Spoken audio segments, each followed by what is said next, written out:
വയറും വണ്ണവും പലർക്കും ഒരു പ്രശ്നമാണ്. സ്ത്രീകളും പുരുഷന്മാരും ഒന്നുപോലെ ഈ പാപഭാരം ചുമക്കുന്നുണ്ട്. ശരീരത്തിന് വണ്ണം കൂടുന്തോറും ആയുസ്സിൻ്റെ നീളം കുറയുന്നു എന്ന് പറയുന്നു. അമിതമായ ഭക്ഷണവും വ്യായാമത്തിൻ്റെ കുറവുമാണ് വണ്ണം വയ്ക്കാനുള്ള പ്രധാന കാരണങ്ങൾ.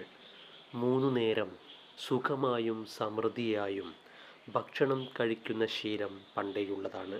എന്നാൽ പണ്ടുള്ളവർക്ക് അതിനു തക്ക ദേഹാധ്വാനങ്ങളും ഉണ്ടായിരുന്നു.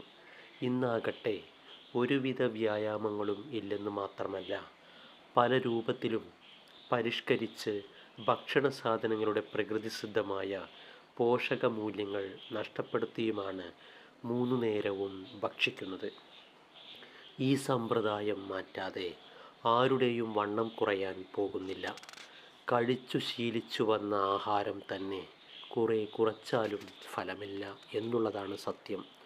ആഹാര പദാർത്ഥങ്ങൾ വ്യത്യാസപ്പെടുത്തുക എന്നതാണ് വയറും വണ്ണവും കുറയ്ക്കാനുള്ള ഒരു ഉപായം. മലബന്ധവും ഗ്യാസ് ഇന്നത്തെ പരിഷ്കൃത ജീവിതത്തിൻ്റെ സംഭാവനകളാണ്. ഇതിലേതെങ്കിലും ഒന്നുണ്ടെങ്കിൽ മറ്റേതും കൂടിയുണ്ടെന്ന് തീർച്ചയാക്കാം.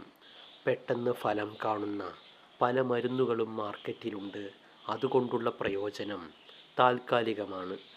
ഒരു രോഗം എന്നേക്കുമായി മാറണമെങ്കിൽ അതിൻ്റെ മൂലകാരണം മാറ്റണം.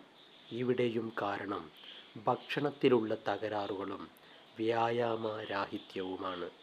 ഗുരുത്വമേറിയ പദാർത്ഥങ്ങൾ ധാരാളം കഴിക്കുക, വിശപ്പില്ലെങ്കിലും ഭക്ഷണം കഴിക്കുക, ഇടവേളകളിൽ എന്തെങ്കിലുമൊക്കെ കഴിക്കുക, വറുത്തരച്ച മസാലക്കറികൾ കൂട്ടുക, വറുത്ത സാധനങ്ങൾ കഴിക്കുക, ധൃതി പിടിച്ച് കടിച്ചു ചവച്ച് വെള്ളമാക്കാതെ ഭക്ഷിക്കുക, പച്ചക്കറി സാധനങ്ങളുടെ കുറവ്, ഒരു കാര്യത്തിനും ഒരു നിശ്ചിത സമയമോ കൃത്യനിഷ്ഠയോ ഇല്ലാതിരിക്കുക, ഇതെല്ലാം മലബന്ധവും ഗ്യാസ് ഉണ്ടാവാനിടയാക്കുന്ന കാരണങ്ങളാണ്. അതിരാവിലെ ഉണർന്നെഴുന്നേൽക്കുമ്പോൾ ഒരു ഗ്ലാസ് ശുദ്ധജലം കുടിക്കുന്നത് നല്ലതാണ്.